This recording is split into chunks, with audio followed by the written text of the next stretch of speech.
I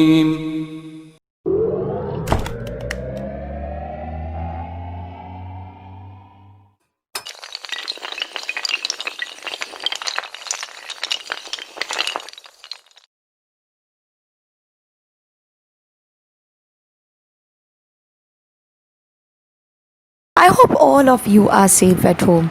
This COVID 19 pandemic has made our entire schooling difficult. But, children, as we have moved on, I'm here to give you a fresh start of Standard 9 English course book.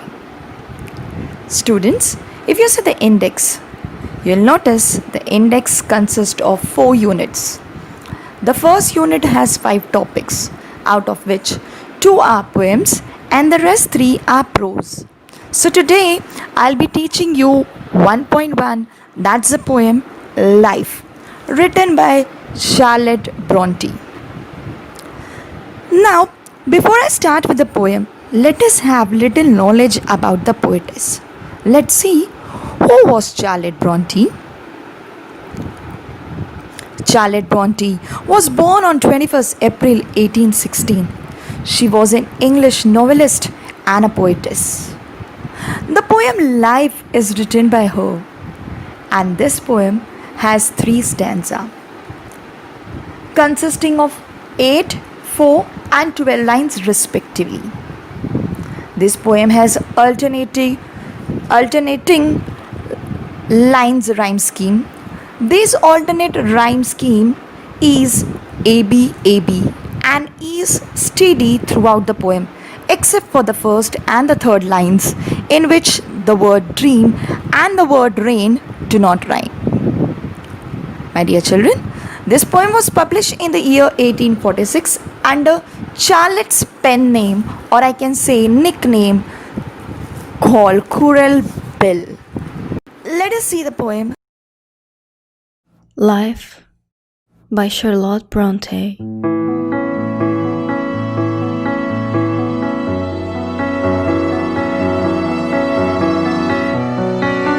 Life, believe, is not a dream so dark as sages say. Oft a little morning rain foretells a pleasant day. Sometimes there are clouds of gloom, but these are transient all, if the shower will make the roses bloom. Oh, why lament its fall? Rapidly, merrily, life's sunny hours flit by. Gratefully, cheerily, enjoy them as they fly. What though death at times steps in and calls our best away? What though sorrow seems to win our hope a heavy sway?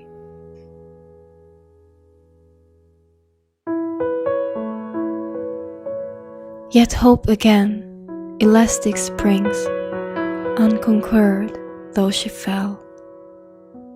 Still buoyant are her golden wings, still strong to bear us well. Manfully, fearlessly, the day of trial bear, for gloriously, victoriously, can courage quell despair.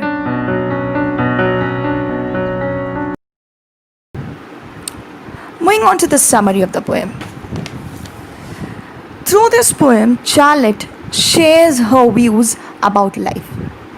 Let me tell you, children, this is a very motivational and inspiring poem. Though this poem, the poet has tried to show us, that is, we the readers, that life is full of up and downs. She says, though life may be full of sorrows, we must not forget that these sorrows are temporary. Happiness is always around the corner. It reminds me of the famous quote, which says, no matter how long the night is, the sun will always rise. Here, children, you all know, night indicates darkness, and darkness means sorrow. whereas suns gives us brightness and brightness conveys happiness. So poetess further says, my dear readers, don't you forget that these darkness, that is the problems and the sorrows, won't last for a long time in our life. In fact, the problem always come with a specific purpose and leaves us by teaching many valuable lessons, thus making our life more stronger to live. So, we should never be disheartened. We should not give up. In fact, we should always be optimistic. Now, what do you mean by optimistic? To be positive, to have positive attitude. We must not be fearful. We must be fearless. We must be courageous, and we must live life to the fullest. And in this way, now I can conclude that yes, it's indeed a motivational and inspiring poem. Children, now we are going to study the poem line by line. So let us start with the first two lines of the first stanza, which is, life, believe, is not a dream, as dark as sages say. Here, sages means wise people, the experienced people. So, through these two lines, the poetess says that life is not as dark, or I can say as fearful or as problematic as most of the people believe or they say. Which means that there are few people in our society who have a negative feedback about the life. Or I can say, according to these people, life is very bad. But Charlotte says, no, it isn't. Life is not as bad as these people say. Let's see the next two lines, where she proves that life is not bad. So, the lines are, of a little morning rain foretells a pleasant day. Here, Charlotte has given us an example of the rain. She says, sometime in rainy season, you might have noticed that when you wake up in the morning, you notice that it's already been raining. Suddenly, that little morning rain, which is compared to a problem. Let me tell you this line, this is a metaphor, this is an example of a metaphor figure of speech, where this morning rain is actually compared with a problem. Why? Because a morning rain, which was an unexpected rain, as you woke up, you felt that, oh no, what is this? I mean, how bad it is. I mean, suddenly it started raining early in the morning. I mean, how my day is gonna go. Yeah. And so the poet has given morning rain, she has called this morning rain as a problematic thing in this line.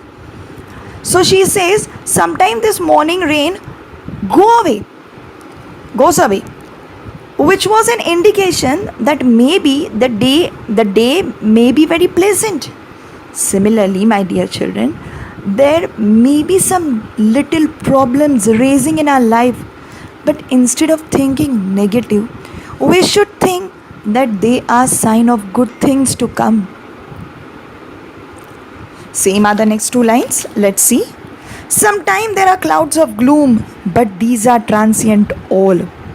Here gloom means sadness and transient means temporary, that is not permanent.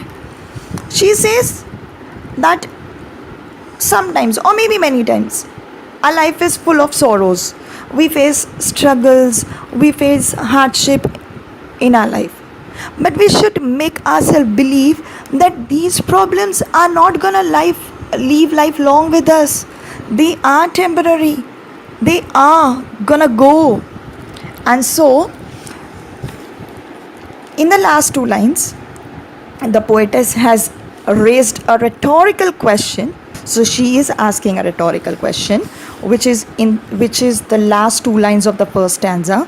That is, if the shower will make the roses bloom, oh why lament its fall? Here, lament means sorrow. In this line, she has given an example, and she says that here the shower act as a problem for roses. And seeing shower, the rose gets sad.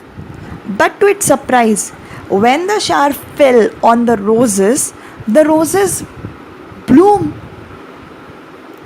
and thus leads the happiness of the rose. The rose was expecting that the shower has come to harm me, but no, it wasn't. In fact, the shower turned positively, acted positively for the roses and made the roses bloom.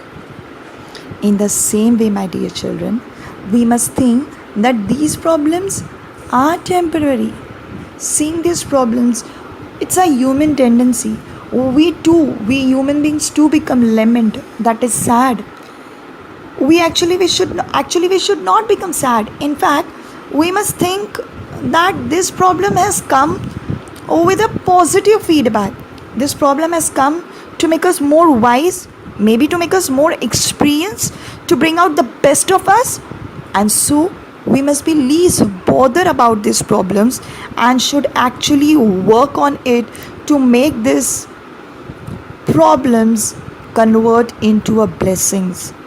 And so we should stop regretting and complaining on our problem rather than being thankful or grateful. That was about the first para. Moving to the second stanza. Rapidly, merrily, life's sunny hours flit by. Gratefully, cheerily, enjoy them as they fly. Here, rapidly means fast, merrily means happily, sunny hours means the happy time of our life. Acha waqt, I can say. Flit by means to pass away, and gratefully means thankful, to be thankful. Here the poetess says that as we all human beings are aware that time doesn't wait for anyone, in the same way, let it be a good time or a bad time, it's gonna go. I can say the happy hours go very fast, whereas on the other hand, the hard time goes very slow. In the same way, we should not regret, we should not cry on the timings of our life. In fact, we should enjoy every moment of it without thinking whether it is a good time or it is a bad time. In fact, we should let ourselves flow with the time, being grateful to the God that, oh God, at least you have given us one more day of our life to live. That was the second stanza. Let's move to the last and the third stanza. If you see the first two lines, it's a question in these two lines. Here again, the poetess has asked us a rhetorical question, which is, what though death at times steps in and calls our best away? Now, what do you mean by best here? Here, best means very close ones. Maybe your relatives, your friends, or anyone very near and dear to you. So she has asked to us, what happened when death comes and take our close ones or our relatives or maybe our close friend or someone else? She's asking this in these two lines. And children, we all are very aware that what happened to us. Yes, what happened to us is we become heartbroken, we become sad, we become sorrowful, right? Yes. Then she further asks, what though sorrow seems to wean over hope a heavy sway? Again a rhetorical question, where sways means to control. She says, what happened?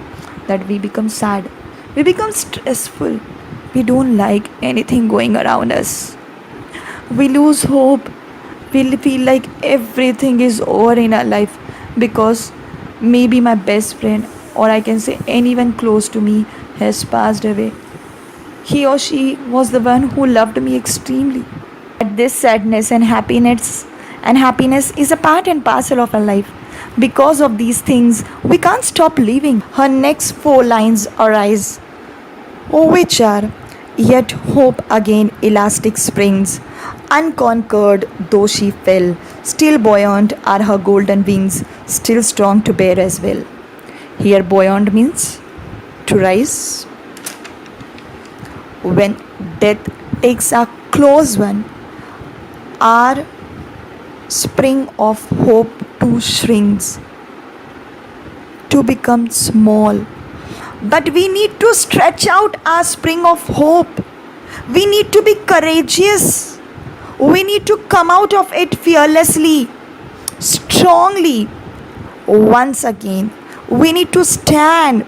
We need to fly with our golden wings. We human being is sent on this earth with some specific purpose by our God, and that purpose is to pass the test of our life.